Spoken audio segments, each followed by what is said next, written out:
Hello everyone, how are you? Welcome back to my YouTube channel English by SK sir. Friends, कैसे हैं आप सभी? तो कल हम लोगों ने फोर्स एक्शन वर्ब, जो वर्ब का एक प्रकार होता है, उसके बारे में डिस्कशन किया है। आज हम शुरू करेंगे। हमारा नेक्स्ट पैटर्न हैगा, ठीक है, जो वर्ब का एक नेक्स्ट टाइप कहलाता है, जिसको हम कहते हैं क्या, मेन वर्ब या ऑर्डिनरी वर्ब। मेन वर्ब या इसी को हम जानते हैं ऑर्डिनरी वर्ब। क्या होते हैं मेन वर्ब या ऑर्डिनरी वर्ब? जैसे हम लोगों ने प्राइमरी ऑक्सिलरी वर्ब पढ़ा है। ऑक्सिलरी वर्ब क्या होते हैं? उनको हम हेल्पिंग वर्ब के नाम से जानते हैं, जो केवल हमें वाक्य में हेल्प प्रदान करते हैं, वाक्य में टेंस को आइडेंटिफाई करने के लिए जो हमें मदद करते हैं, उन्हें हम ऑक्सिलरी वर्ब या हेल्पिंग वर्ब कहते हैं। मेन वर्ब या ऑर्डिनरी वर्ब क्या होता है, तो इसके बारे में हमने ऑलरेडी एक डेफिनेशन लिखा है, ठीक है। एक बार हम फिर से रिपीट कर लेंगे। मेन वर्ब और ऑक्सिलरी वर्ब क्या होते हैं? वे शब्द जो किसी घटना का होना, किसी कार्य का होना या किसी की अवस्था के बारे में जानकारी देते हैं, उन्हें हम क्या कहते हैं? ऑर्डिनरी वर्ब या मेन वर्ब के रूप से जानते हैं, ठीक है। आप लिख सकते हैं एक बार फिर से यहाँ पे एक definition. Word which denotes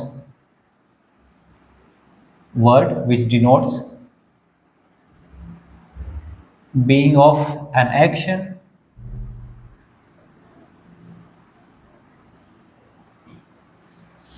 state, अवस्था और occurrences,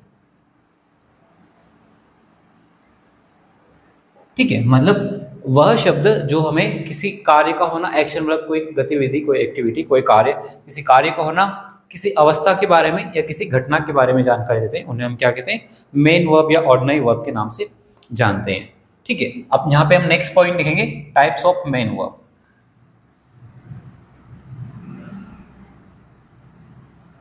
types of main verb. Main verb के कितने प्रकार होते हैं, इस बारे में हम थोड़ी सी बातचीत करेंगे, ओके, ठीक है।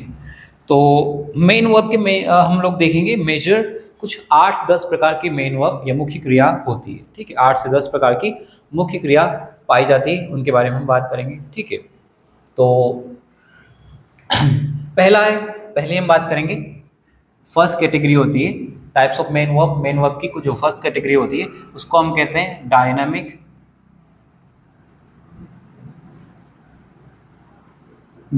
वर्ब, या इसी को हम एक और नाम से जानते हैं, इसी को हम कहते हैं action verb.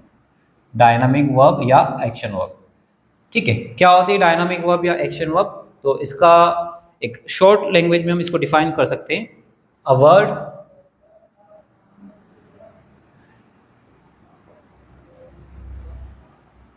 which denotes being of any action। क्या होता है डायनामिक वर्ब? वे क्रियाएं या a word which denotes being of any action, वे शब्द जो किसी काम का होना दर्शाती है, किसी क्रिया का होना दर्शाती है, या ऐसा कहे कि वे शब्द जब सब्जेक्ट, वाक्य में जो आपका सब्जेक्ट होता है, जब सब्जेक्ट कोई काम करता है, कोई कार्य करता है, ठीक है, कोई एक्शन, कोई एक्टिविटी करता है, तो उस एक्शन को हम क्या कहते हैं? डायनामिक वर्ब या एक्शन वर्ब के नाम से जानते हैं। दैट मीन्स इन वर्ब को हम आंखों से देखा जा सकता है, इनको हम आंखों से देख सकते हैं या इसको महसूस करते हैं, ठीक है। इनको हम क्या कहते हैं? डायनामिक वर्ब या एक्शन वर्ब के नाम से जानते हैं। तो एक प्रॉपर डेफिनेशन हिंदी में अगर आप लिखना चाहें तो लिख सकते हैं, जब सब्जेक्ट वाक्य में कोई कार्य करता है, कोई गतिविधि करता है, उन वर्ब को, उन कार्य को हम डायनामिक वर्ब या एक्शन वर्ब कहते हैं। इन्हें आंखों से देखा जा सकता है और महसूस किया जा सकता है। इन एक्शन को क्या करते हैं हम? या तो आंखों से देख भी सकते हैं, महसूस भी किया जा सकता है, ठीक है। ये डायनामिक वर्ब और एक्शन वर्ब होते हैं। कुछ एग्जाम्पल हम लोग देख सकते हैं। Example like I am writing a novel, मैं एक नॉवेल लिख रहा हूं। तो यहाँ पे आप देख सकते हैं मैं एक नॉवेल लिख रहा हूं, तो नॉवेल लिखने का जो काम होगा, ठीक है, वो आप देख सकते हैं एक एक्टिविटी, एक एक्शन हो रहा है, ठीक है। He is going to Indore, वह इंदौर जा रहा है, ठीक है। तो यहाँ पे गोइंग क्या हो गया? एक एक्शन है, एक्टिविटी है, इसको देखा जा सकता है, ठीक है। कोई कार्य हो रहा है, एक्टिविटी हो रही है, गतिविधि हो रही है, तो ये क्या होगा आपका? एक्शन वर्ब या डायनामिक वर्ब से इसको हम डिनोट कर सकते हैं, ओके। तो ये हो गया आपका फर्स्ट कैटेगरी का वर्ब, डायनामिक वर्ब या एक्शन वर्ब जिसको हम कहते हैं, ठीक है। बात करते हैं सेकेंड कैटेगरी। सेकेंड कैटेगरी कहलाती है आपकी, इसको हम जानते हैं स्टेटिव वर्ब, या इसी को एक और नाम से जानते हैं नॉन एक्शन वर्ब।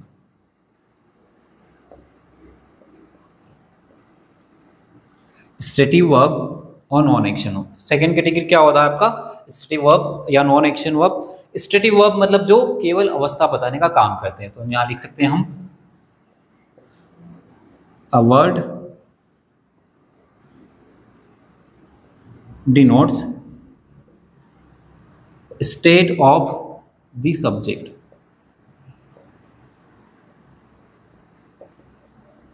ऐसा शब्द जो आपका करता है, सब्जेक्ट है, उसकी क्या बताता है, अवस्था बताता है। क्या डिनोट करता है, स्टेट। स्टेट मतलब अवस्था। इसमें कोई काम होता दिखाई नहीं देता है, ठीक है। इसकी डेफिनेशन अगर आप लिखना चाहेंगे तो स्टेटिव वर्ब या नॉन एक्शन वर्ब क्या होते हैं, a word which denotes state of any state of the subject, मतलब वह शब्द जो कर्ता की अवस्था बताने का काम करता है, केवल और केवल अवस्था बताने का काम करता है। इसमें किसी प्रकार का कोई कार्य, कोई एक्शन, कोई गतिविधि नहीं होती है, ना तो हमें दिखाई देता है ना महसूस होता है। कोई कार्य होना दिखाई नहीं देता या महसूस भी नहीं होता। इनको हम क्या कहते हैं, स्टेटिव वर्ब या नॉन एक्शन वर्ब, इसीलिए इनको कहा जाता है, ठीक है। कुछ एग्जाम्पल हम लोग देख सकते हैं। जैसे फॉर एग्जाम्पल हम लिखेंगे I am ill. I am इल, मैं बीमार हूं। तो अब मैं बीमार हूं, इसमें कोई एक्शन हो रहा है क्या, कोई एक्शन नहीं हो रहा है। इसमें केवल हम आई का जो आपका सब्जेक्ट है उसका हम स्टेट बता रहे हैं, उसकी अवस्था बता रहे हैं कि अभी क्या है उसकी अवस्था, वो बीमार है, ठीक है। He is a doctor. He is a doctor, इसमें भी हम देख सकते हैं इसमें कोई कार्य नहीं हो रहा है। हम ही की एक किसी व्यक्ति की अवस्था बताने का काम करें, उसकी अवस्था क्या है, अभी वह डॉक्टर है, ठीक है। I love ice cream. मुझे आइसक्रीम पसंद है। आई लव आइसक्रीम, मुझे आइसक्रीम पसंद है। इसमें हम क्या देख सकते हैं, इसमें भी आई जो है उसकी स्टेट बता रही है कि भैया आइसक्रीम के प्रति उसका एटीट्यूड क्या है, उसे पसंद करता है, ठीक है। कोई काम नहीं होता है। आप देख सकते हैं क्या इसमें कोई काम होना दिखाई देता है, नहीं दिखाई देता है, ठीक है। तो ये हमारा हो गया है स्टेटिव वर्ब, या इन्हीं को हम कहते हैं नॉन एक्शन वर्ब। ये बहुत ही इंपॉर्टेंट वर्ब है, ठीक है। इसके क्वेश्चन बहुत ज़्यादा बनेंगे आपके इंग्लिश ग्रामर में, और एमपीएसआई एग्जाम में भी बहुत ज़्यादा क्वेश्चन बनते हैं, ठीक है। इसको हम डिटेल स्टडी करेंगे, ठीक है। कुछ देर बाद हम इसका डिटेल डिस्क्रिप्शन और एक एक्सप्लेनेशन के साथ में इसके कुछ एग्जाम्पल देखेंगे। इसका क्या रोल प्ले होता है, क्या क्या यूज़ होते हैं, ये हम देखने की कोशिश करेंगे, ठीक है। इसको नोट डाउन कीजिए।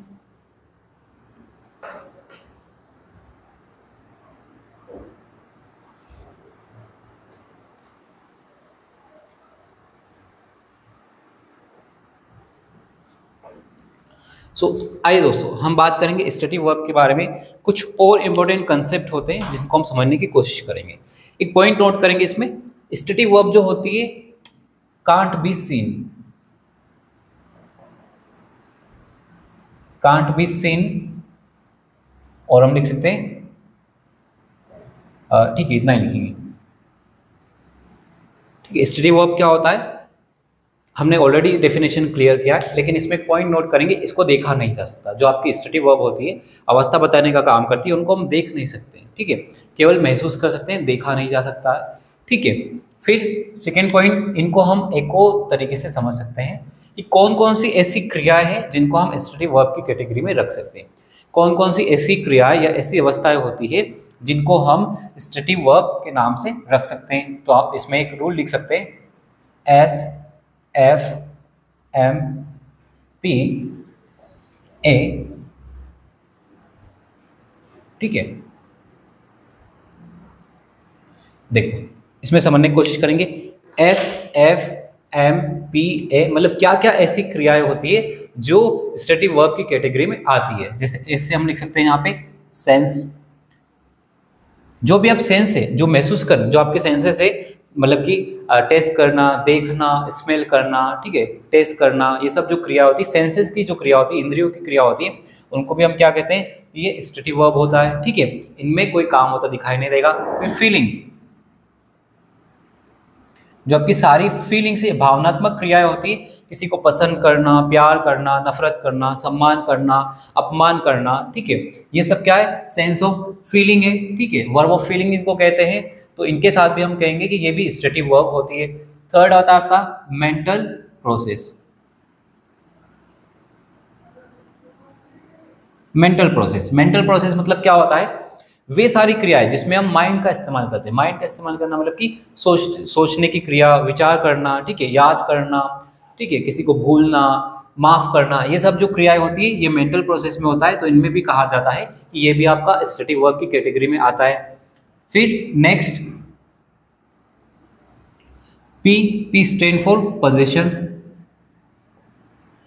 पोजीशन मतलब अधिकार बताने का काम करना। जब हम किसी चीज पर, वस्तु पर अधिकार बताने का काम करेंगे तो उनको भी हम स्टेटिव वर्ब के रूप में देखते हैं। जैसे मैं कहूँगा आई हैव अ कार, मेरे पास कार है, अधिकार बताने का काम कर रहा हूँ। अब मुझे ये बताओ, क्या इसमें आपको कोई कार्य होता दिखाई दे रहा है? क्या कोई एक्शन होता, कोई एक्टिविटी होता दिखाई दे रहा है? नहीं, केवल एक विचार, एक भाव है। इसलिए हम क्या, अवस्था है, इसलिए हम क्या कहते हैं, इसको स्टेटिव वर्ब रखा जाता है। And A stand for appearance. Appearance मतलब कि आपके सामने कोई चीज किस रूप में अपीयर हो रही है, प्रकट हो रही है, प्रस्तुत की जा रही है, ठीक है। जैसे मैं कहूँगा कि राम अच्छा दिख रहा है, आज राम अच्छा दिखाई दे रहा है, अपीयर हो रहा है, ठीक है, अच्छा महसूस हो रहा है। तो ये अपीयर होना मतलब कि आज राम खूबसूरत लग रहा है, ये राम अच्छा प्रतीत हो रहा है। प्रतीत होना, अपीयर होना मतलब प्रतीत होना, लिख सकते हैं आप। तो कोई आपके सामने किस प्रकार से प्रतीत हो रहा है, तो अगर इसको भी आप डिनोट करेंगे तो ये भी आपका स्टेटिव वर्ब के रूप में देखा जाता है, ठीक है। ओके, तो ये कुछ कंसेप्ट है, इसको हम और कल कैरी ऑन करेंगे। कुछ और इंपॉर्टेंट रूल्स जो है वो आपको याद करना पड़ेंगे और एग्जाम में काम के, ठीक है। कंटिन्यू करेंगे। Thank you so much.